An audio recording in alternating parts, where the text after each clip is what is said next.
My name's Linda, and if you told me a few years back that I'd be juggling a baby, a remote editing job, and a crumbling marriage, I'd have laughed in your face. But here I am, 33 and barely keeping my head above water. It all started when I was assigned to edit a book by Alex Chambers, a writer who was the talk of the town back then. I remember our first call. His voice, deep and a bit rough, came through the line, "Linda, Alex Chambers. Got your notes? Let's talk shop." I was professional, of course.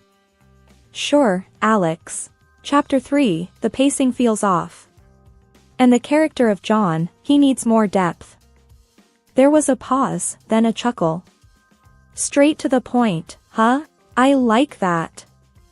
That was our routine. Long calls, discussing his book, characters coming alive between us. Then one day, he threw me a curveball. "Your voice, Linda, I don't know, calming. Fancy meeting over coffee? Talk about the book face to face?" I was taken aback, but curious. Sure, why not? So we met, and things clicked in a way I didn't expect. Fast forward through a whirlwind romance, and I found myself married to Alex Chambers, with a little girl, Lily, to complete the picture. Life was a dream, at first. Alex was charming, attentive. But when Lily came, and I switched to working from home, things started to shift. It started small. Alex, usually brimming with ideas, hit a dry spell. One night, as I was putting Lily to bed, I heard him cursing at his laptop. "Nothing. Not a damn word comes to mind," he shouted. I peeked into his office. "Hey, what's wrong?"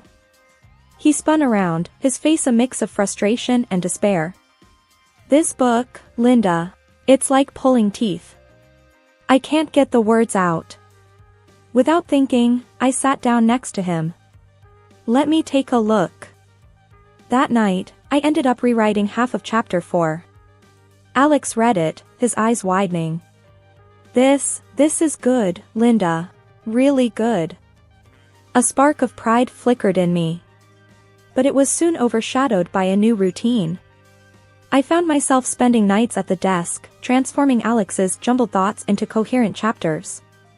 He'd hover over my shoulder, nodding and occasionally mumbling, "Yeah, that's good."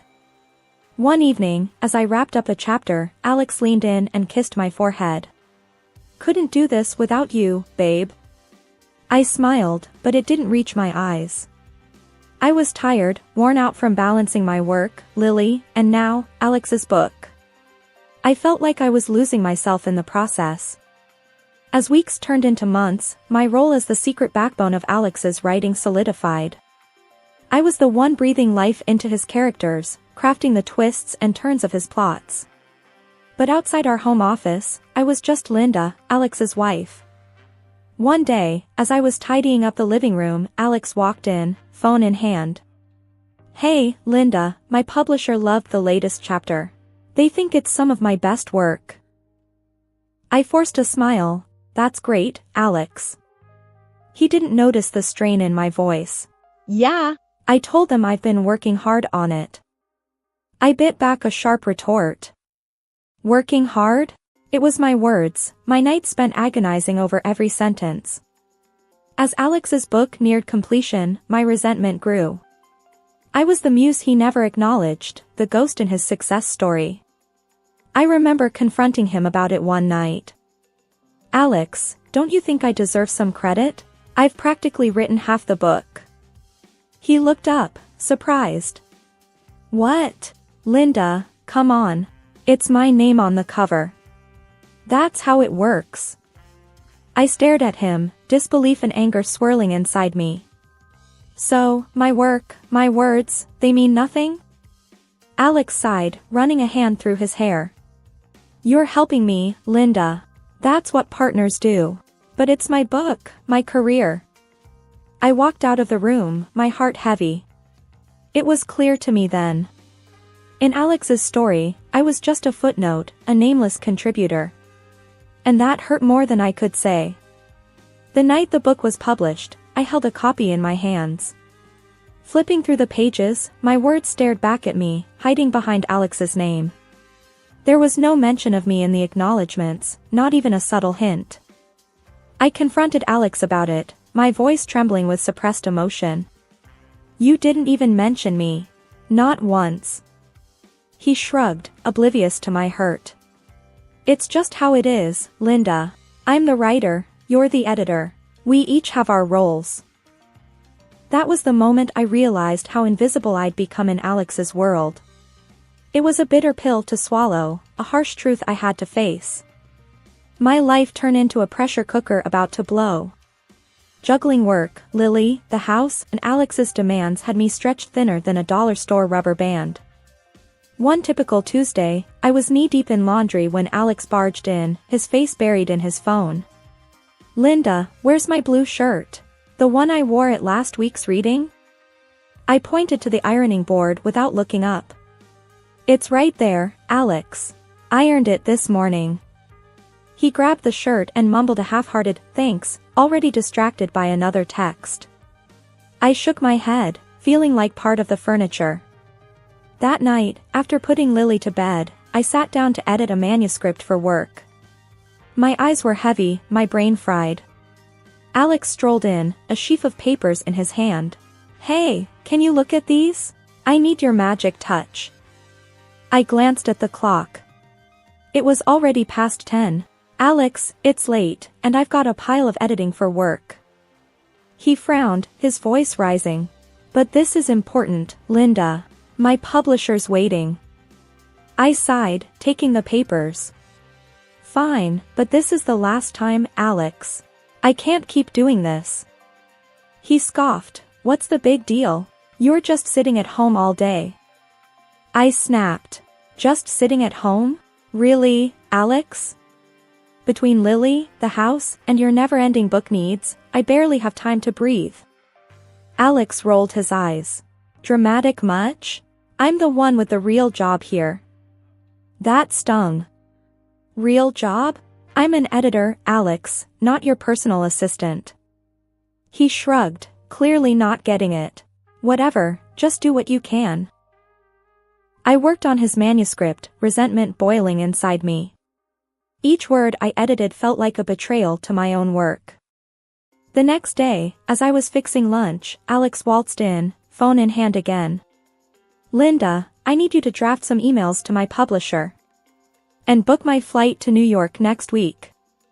I slammed the knife down on the counter. Do it yourself, Alex. I'm not your secretary. He looked taken aback. What's gotten into you? I exploded. I'm tired, Alex. Tired of being your invisible helper, tired of putting my life on hold. He tried to interrupt, but I plowed on. No, let me finish. I'm also a person, with dreams and a career. But you just take and never give a damn. Alex's face hardened. Fine, do what you want. I don't need your help. I watched him storm out, feeling a mix of relief and dread. But as I stood in the silent kitchen, I couldn't shake the feeling that things were about to get a lot harder. The day I uncovered Alex's infidelity felt like any other, until I stumbled upon something that turned my world upside down. I was sorting through our joint bank statements when I noticed a peculiar charge. Alex had booked a hotel room, supposedly for a fan meetup. But it wasn't a single room like usual, this time, it was a double. My heart pounded as I stared at the screen. A double room? Why would he need that? The question echoed in my mind, but deep down, I feared I already knew the answer. I decided to confront him when he got back. He walked through the door that evening, looking weary but satisfied. Hey, Linda, back from the event. It was great, he said, trying to kiss me. I dodged his kiss and held up the bank statement. Why'd you book a double room, Alex? He glanced at the statement, his face momentarily blank. Oh, that? Must be a mistake. I booked a single, like always. I wanted to believe him, but the doubt had already seated itself. A mistake, huh? Okay. Later that night, after Alex came home drunk, he crashed into bed, leaving his phone carelessly on the nightstand. A voice inside me whispered to check it. I hesitated, but curiosity and suspicion won. Picking up his phone, I felt like a detective in a bad movie, but what I found was no fiction. His messages were a maze of lies and deceit. There it was, a string of texts with someone named Julia. They weren't just friendly, they were intimate, full of plans and secrets. I scrolled through their conversations, each message a stab to my heart. Alex's words about me were the worst, calling me a fool, saying he only kept me around as a servant. Tears blurred my vision, but I kept going, screenshotting everything. Then I found the photos, Alex and Julia, together in ways that left no room for doubt. It was like watching a car crash in slow motion, horrifying, but impossible to look away. I transferred all the evidence to my laptop, a heavy knot forming in my stomach. This was more than a hunch now, it was cold, hard proof of his betrayal. The next day, I acted like everything was normal. Alex, clueless and hungover, didn't suspect a thing. "Morning, Linda. What's for breakfast?" he asked, rubbing his eyes. "Just cereal," I replied, my voice steady despite the storm inside. As he sat eating, oblivious, I studied him. This was the man I married, the father of my child, living a double life right under my nose. Anger and hurt welled up inside me, but I pushed them down. I needed to be smart, to plan my next move carefully. That day, as I went about my chores and work, part of me was elsewhere, plotting, planning. Alex's betrayal had shattered something fundamental between us. But I wasn't going to let him see me break. Not yet. I had to be strategic, to hit him where it hurt most. And for that, I needed to keep my discovery a secret, for now. It was a regular evening, Alex was lounging in his chair, absorbed in his laptop. Lily had just fallen asleep, and the house was quiet. The perfect setting for a confrontation. I approached him hesitantly. "Alex, can we talk? It's important." He barely glanced up. "Sure, what's up?" I took a deep breath, my phone recording in my pocket. "I'm burned out, Alex. Writing your books, managing the house, taking care of Lily. I can't do it anymore." His fingers stopped typing. He looked up, his eyes narrowing. "What do you mean you can't do it? You know how important this is to me." I persisted, my voice steady despite the churning in my stomach. "It's too much. I have my own work, and Lily needs more of my time. I can't write your books for you anymore." Alex's face reddened. "You can't just quit, Linda. My career depends on those books. You're supposed to support me, not bail out." I tried to sound as reasonable as possible. "Support goes both ways, Alex. I need your understanding now." He scoffed. "Understanding? I've given you a comfortable life, a home, and this is how you repay me? By backing out when I need you the most." His words stung, but I needed him to admit the full extent of my role. "I've been doing more than backing you up, Alex. I've been writing your books, and it's taking a toll on me." He stood up abruptly, his chair scraping against the floor. "You're just the editor, Linda. Let's not overstate your role here." I felt my patience waning. "Just the editor? Alex, who do you think has been coming up with the plots, the dialogues, refining the characters?" "It's been me." His voice rose in anger. "So what? My name is on those books. Without me, they'd be nothing. You're nothing without me." I edged closer, ensuring my phone caught every word. "Are you saying you'd be nothing without my writing?" He laughed, a harsh, mocking sound. "Of course not. I'm the author, but you quitting now is like a betrayal. You can't leave me hanging. If you stop writing for me, I'll make sure you regret it." I asked, baiting him further. "Is that a threat, Alex?" He leaned in, his face inches from mine. "Yes, it's a threat. You're my wife, Linda. You do what's needed for this family, for my career. If you think you can just walk away from this, think again. I'll divorce you and make sure you get nothing. I stepped back, my heart pounding. I had what I needed. Okay, Alex. We'll see about that. He stormed off to his office, slamming the door behind him. Alone, I took out my phone and ended the recording. Listening back, his words were damning, an unequivocal admission of his dependence on me, mixed with threats and arrogance. That night, as I lay in bed, I couldn't sleep. The man I once loved had turned into a stranger, one who saw me as nothing more than a tool for his success. But now, with this recording, the tables were turned. I had the power to expose him, to tear down the facade he'd so carefully built. My mind raced with possibilities. I could take this to his publisher, the media, or use it in a legal battle. Whatever path I chose, one thing was clear: our marriage was over, and it was time for Alex to face the consequences of his actions. The day of Alex's big press conference was my chosen moment for revelation. Clutching the recording of his admission, my plan was set in motion. Alex was oblivious, caught up in his usual pre-event frenzy. "Linda, make sure the presentation is spot on. This is huge for me," he stressed, pacing around the living room. I nodded, hiding my nerves behind a calm facade. "I've got it under control, Alex." Little did he know, the presentation I had prepared was a far cry from his expectations. I had embedded not just the transcript of our conversation, but also the audio recording, ready to expose his duplicity to the world. The conference day arrived. I was a bundle of nerves and determination, watching as Alex took the stage with his usual flair. "Ladies and gentlemen, thank you for joining me. Today, I'll give you an insight into my creative process." As the first slide flashed up, Alex's confident smile wavered. The room fell into a stunned silence as his own words appeared on the screen, followed by his voice echoing through the speakers, confessing his reliance on me for his books. The shock in the room was palpable. Alex fumbled for words. There seems to be some mistake." But the damage was done.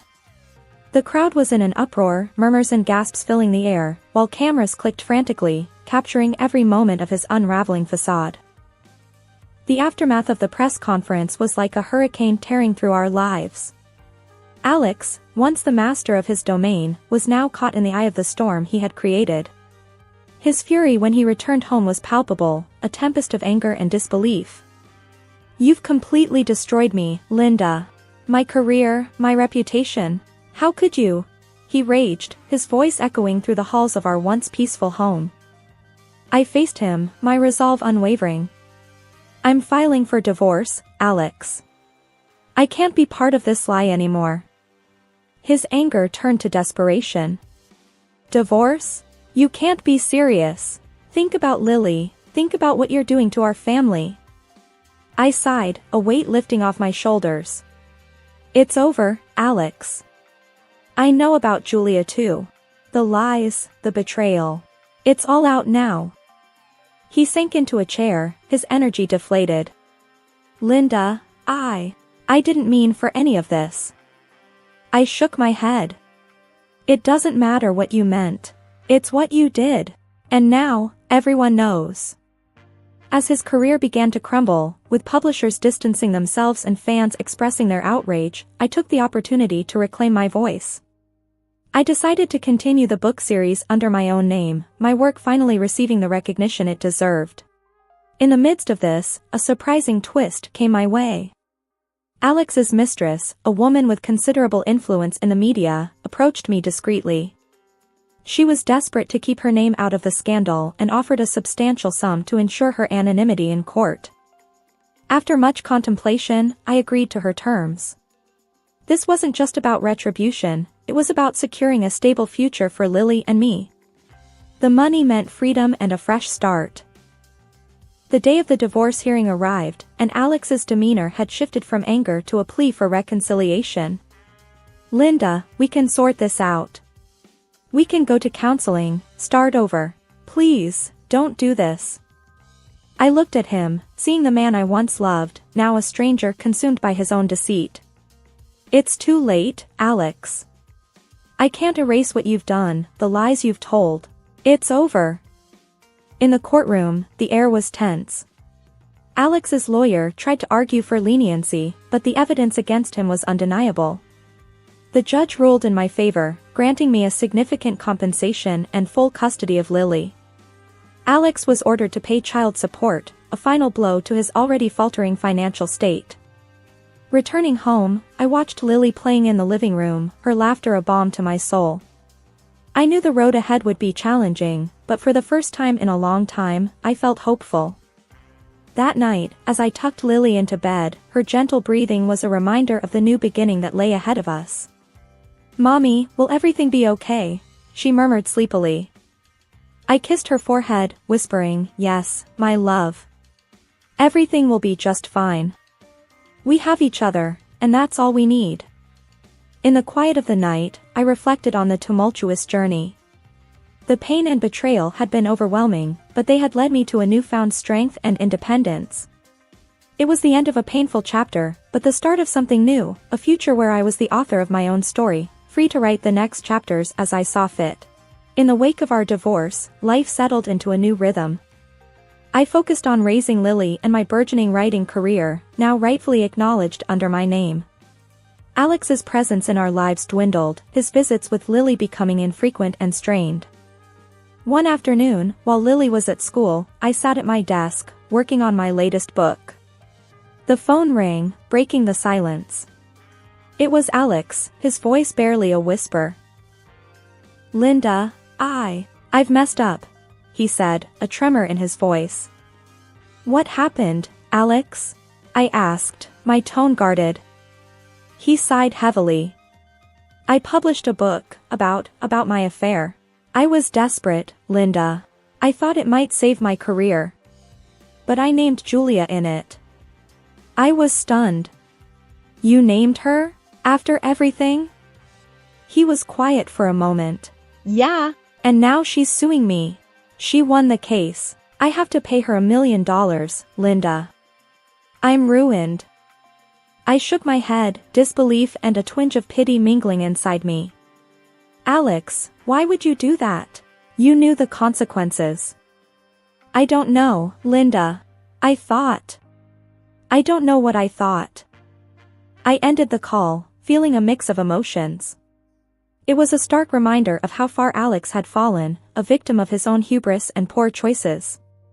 Weeks passed, and the news of Alex's latest fiasco spread. His already tarnished reputation took another hit. Meanwhile, my own career flourished. My books, once hidden behind Alex's name, were now celebrated for their authentic voice and compelling storytelling. One day, as I picked Lily up from school, her teacher, Ms. Adams, approached me. "Linda, I just wanted to say, I've been reading your books. They're incredible. You're so talented." I smiled, a sense of pride swelling in my chest. "Thank you, Ms. Adams. That means a lot." As Lily and I walked home, hand in hand, she looked up at me with her bright, curious eyes. "Mommy, are you happy now?" I squeezed her hand gently. "Yes, Lily, I am. Very happy." It was true. Despite the tumultuous journey, I had found my voice, my independence. I was no longer overshadowed by Alex's deceit. That evening, as I tucked Lily into bed, her soft voice broke the silence. "Mommy, will Daddy be okay?" I paused, choosing my words carefully. "Daddy made some mistakes, sweetheart. But he'll learn from them, hopefully." She nodded, her eyes slowly closing. "I love you, Mommy." "I love you too, Lily. More than anything." As I turned off the light, I realized that this was not just the end of a painful chapter, but the beginning of a new one. A chapter filled with hope, strength, and the unwavering love between a mother and her daughter. In the quiet of the night, I reflected on the journey. Karma had played its hand, and in its wake, left a path for new beginnings. I had emerged stronger, wiser, and more determined. My story, once hidden behind the shadow of another, was now mine to write, and I embraced it with open arms. The phone rang, slicing through the silence of my modest living room. I, Emily Townsend, a 38-year-old working mother, never expected that call to shatter the life I knew. Emily, I'm leaving you. I've found someone else. Oh, and there's about $250,000 of debt in your name. Handle it, will you? Michael's voice, once so familiar and comforting, was now cold, detached. My heart sank. This had to be a cruel joke. Michael, what are you talking about? I stammered, my voice barely a whisper, but he was relentless. You heard me. I'm with Claire now. She understands me, unlike you. Goodbye, Emily. And with that, he hung up. I stood there, phone still in hand, feeling as if the ground had been yanked from under me. Tears welled up in my eyes, not just for the betrayal, but for the sheer impossibility of the debt he'd saddled me with. Mom, are you okay? Anna, my 10-year-old daughter, walked in, her small face etched with concern. I forced a smile masking my turmoil. Yes, sweetheart, I'm fine. But Anna wasn't fooled. She hugged me, a gesture offering more comfort than she knew. After Anna went to bed, I sat alone, the weight of my new reality suffocating me. How could Michael do this to us? We had a life, a family. And now I was alone, buried under a mountain of debt I had no knowledge of. I logged into our online banking, hoping Michael's call was just a terrible mistake. My heart sank further as I saw the near-empty account. Michael had drained everything, leaving only a trail of unpaid bills and maxed-out credit cards. I didn't sleep that night. Instead, I spent hours staring at the ceiling, grappling with the betrayal. Michael, the man I had loved and trusted, had turned my life into a nightmare. And the worst part, I had no idea how to wake up from it. Before the turmoil, there was a time when laughter filled our home. I met Michael at a charity event. He was charming, his smile infectious. I remember thinking how lucky I was when he asked me out. Those initial dates blossomed into a whirlwind romance. We were young, in love, and the world seemed full of possibilities. Our wedding was a modest affair, but it was perfect. Surrounded by close friends and family, I felt like the happiest woman in the world. When Anna was born 2 years later, our joy multiplied. She was our little miracle, a perfect blend of Michael and me. Those early years were filled with simple pleasures, picnics in the park, movie nights cuddled on the couch, and Anna's laughter echoing through our home. I often found myself marveling at our little family, feeling a sense of contentment I never thought possible. But as Anna grew, so did the distance between Michael and me. It started subtly, missed dinners, late nights at the office, and weekends consumed by urgent work calls. I tried to bridge the gap, arranging date nights and family outings, but Michael always had an excuse. Then came the job losses. Michael's excuses grew thin as he hopped from one job to another. With each new position, his demeanor darkened. The loving man I married was slowly replaced by a stranger, one who snapped at the slightest provocation and withdrew into himself. I remember one evening trying to discuss his job situation. His response still echoes in my mind. What do you know about pressure, Emily? You just sit at home taking care of Anna. You don't understand what it's like in the real world. His words stung. I had given up my career to support his, to be there for Anna. Didn't that count for something? As Michael's behavior became increasingly erratic, I returned to the workforce. It wasn't just for financial stability. It was to fill the growing void in my heart. I missed the connection we once had, the sense that we were a team. Looking back, those signs were there, warning me of the storm that was about to hit. I just chose to ignore them, clinging to the memory of the man I fell in love with, hoping he would return. The unraveling of our life began with whispers of doubt and ended in a cacophony of betrayal. As Michael's job instability grew, so did the tension in our home. His once sporadic late nights became the norm. Each time he stumbled in, reeking of alcohol, a part of my heart crumbled. One evening, as I was putting Anna to bed, she asked, "Mommy, why is Daddy always mad?" Her innocent question pierced me. "Daddy's just tired from work, sweetie," I answered, though I knew the truth was far more complicated. The final straw came when I discovered a series of receipts for expensive jewelry and hotel stays. Confronting Michael led to a ferocious argument, the first of many. "You're suffocating me, Emily," he yelled. "I need some space, some freedom." Freedom? Is that what you call spending our savings on whatever this is? I countered, holding up the receipts. He snatched them from my hand, his eyes blazing. "You wouldn't understand. You're just a housewife. What do you know about living a life?" I stood there stunned as he stormed out, slamming the door behind him. His words, so callous and dismissive, echoed in my mind. Was this really the man I married? Determined to protect Anna and myself, I made the decision to return to work. My old job at the marketing firm welcomed me back, and I threw myself into it.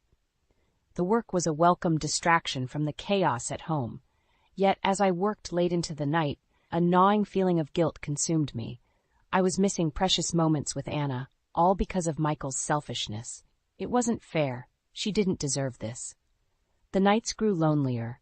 Michael's presence in the house became like a ghost, there, but not really. His indifference towards Anna, his once cherished daughter, hurt the most. He was slipping away from us, and I felt powerless to stop it. It was during these dark times that I found solace in my friendship with Rachel. She became my confidant, my rock. "You're stronger than you know, Emily," she would often tell me. I wanted to believe her, but the shadows of doubt were overwhelming. As I lay in bed each night, listening to the silence of the house, I couldn't help but wonder where it all went wrong. When did the love and laughter turn into resentment and distance? The answers eluded me, much like the remnants of the happy life we once shared. Life, as I knew it, had become a juggling act.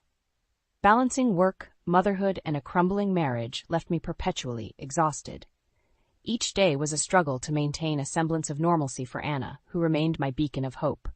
One evening, after a particularly grueling day at work, I found Anna sitting at the kitchen table, her homework spread out in front of her. "Mom, can you help me with this?" she asked, pointing to a math problem.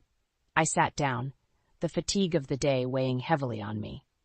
"Of course, honey," I replied, but my mind was elsewhere, tangled in a web of bills, work deadlines, and the latest argument with Michael. As we worked through the problem, my phone buzzed. It was Rachel.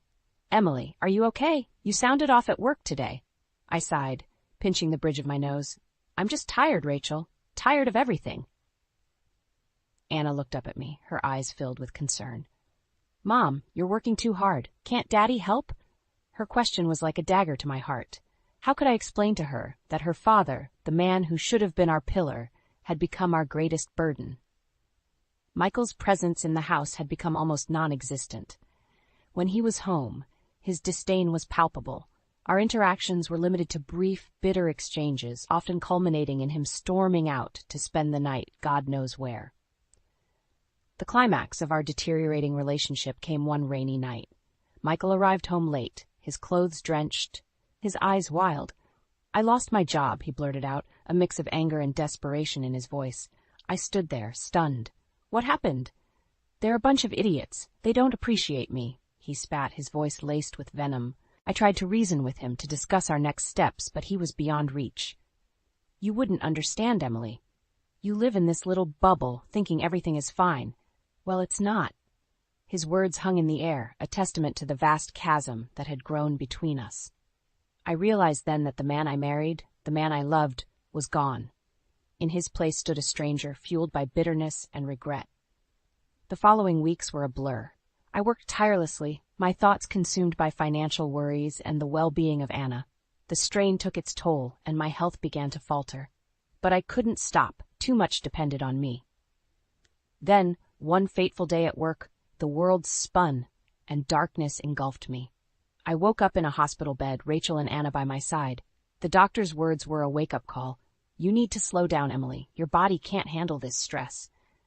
But how could I slow down? How could I, when our world was falling apart? Lying in the sterile hospital bed, a myriad of tubes and monitors attached to me, I couldn't help but feel defeated. The doctor's diagnosis was clear: stress-induced exhaustion, compounded by the early stages of an ulcer. But the real shock came when they found a small malignant lump in my breast. "Mom, you're going to be okay, right?" Anna's voice trembled with fear. I squeezed her hand, mustering a smile. "Of course, honey. Mommy's a fighter, remember?" Rachel, ever the supportive friend, was there too, her face etched with worry. "Emily, you need to take care of yourself. You can't keep going like this." I knew she was right, but the thought of slowing down, of letting Michael's irresponsibility win, was unbearable. Yet the reality of my health situation was a wake-up call. I had to be there for Anna. As I lay in the hospital processing my diagnosis, my phone rang. It was Michael. His voice was as cold and distant as ever. Heard you're in the hospital. Bad timing, Emily. I need you to deal with some things. His callousness took my breath away. Michael, I have cancer, I said, the words heavy on my tongue. There was a pause, and for a moment I thought I heard a hint of concern in his voice. But then he said, well, that's your problem. I have my own issues to deal with. I ended the call, a mix of anger and disbelief churning inside me. How could the man I once loved be so heartless? The next few days were a whirlwind of tests and consultations. Amidst it all, Rachel and Anna were my pillars, their love and support unwavering. But as I lay there, a plan began to form in my mind. Michael had left us in shambles, but I wouldn't let him destroy us. It was time for him to face the consequences of his actions. With Rachel's help, I started digging into our finances. The more I uncovered, the angrier I became. Michael had not only amassed a huge debt in my name, but had also been siphoning money from Anna's college fund. The final straw came when I discovered he'd taken out a second mortgage on our house without my knowledge. The depth of his deceit knew no bounds. Rachel, we need to do something, I said, a newfound determination in my voice. Rachel nodded, her eyes fierce. Don't worry, Emily. We'll make him pay for this. He won't get away with it. As I lay there, recovering, I knew one thing for sure. Michael had underestimated me. He thought he could break me, leave me to pick up the pieces of his mess. But he was wrong. I was going to fight back. Not just for me, but for Anna. And I would start by making Michael accountable for every single betrayal. The day I left the hospital marked the beginning of a new chapter. I was weak, physically and emotionally, but my resolve was stronger than ever. Armed with the evidence of Michael's financial treachery, Rachel and I devised a plan to confront him and bring his deceit to light. Rachel had been doing some digging of her own. Emily, you won't believe this. Michael's working at a tech startup now, and guess what? It's in the same building as my office. This was our chance. We decided to confront him there, in a public place where he couldn't avoid us. I wanted to see the look on his face when he realized he couldn't escape the consequences of his actions. The next day, with Anna safely at a friend's house, Rachel and I headed to Michael's workplace. My heart pounded as we entered the building. We found him in the lobby, chatting and laughing with a younger woman. The sight of him, so carefree, ignited a fire in me. Michael! I called out, my voice steady despite the turmoil inside. He turned, his smile faltering as he saw me. The woman beside him, presumably Claire, looked on, puzzled. What are you doing here, Emily? Michael's voice was a mix of annoyance and surprise. I stepped forward, Rachel by my side. We need to talk about the debts, the mortgage, and everything you've stolen from Anna and me. Michael glanced around nervously, aware of the curious eyes on us. Not here, Emily. This isn't the place. No, Michael, you don't get to decide that anymore, I said firmly. You've left me with a mountain of debt, and I have cancer because of the stress you've caused. It's time you faced up to what you've done. Claire's eyes widened in shock. Cancer? Michael, what is she talking about? Michael's facade crumbled. He tried to usher Claire away, but she resisted. No, I want to know what's going on. What debt? I looked Claire in the eyes. He's been using my name to take out loans, max out credit cards, even drained our daughter's college fund. Claire turned to Michael, betrayal etched on her face. Is that true, Michael? He had no words, just stood there, trapped in the web of his own lies. It was a small victory, but seeing him exposed for who he truly was in front of Claire and his colleagues gave me a sense of justice. As Rachel and I left the building, I felt a weight lift off my shoulders. The road ahead was still daunting, but for the first time in a long time, I felt like I had the upper hand. Michael would no longer control our lives. It was time for him to pay for his actions, and I was just getting started. After the confrontation, our next step was legal action. Rachel, ever the resourceful one, connected me with a sharp, no-nonsense lawyer, Diane. She was a force to be reckoned with, and exactly what I needed. Diane pored over the documents I had gathered. We have a strong case, she assured me. Not only can we sue for the debts he incurred in your name, but we can also go after him for fraud and emotional distress. The idea of taking Michael to court was daunting, but it was necessary. He had to be held accountable. Meanwhile, Rachel kept an eye on Michael's movements. He's unraveling, Emily. Claire left him, and it looks like his job is on the line too. Good, I thought. He was finally feeling the weight of his actions. The day of the court hearing arrived. Michael was there, looking deflated, a far cry from the confident man he once was. As the proceedings began, it became clear that the evidence against him was overwhelming. Michael's lawyer tried to paint him as a man who had simply made some financial missteps, but Diane tore through their arguments.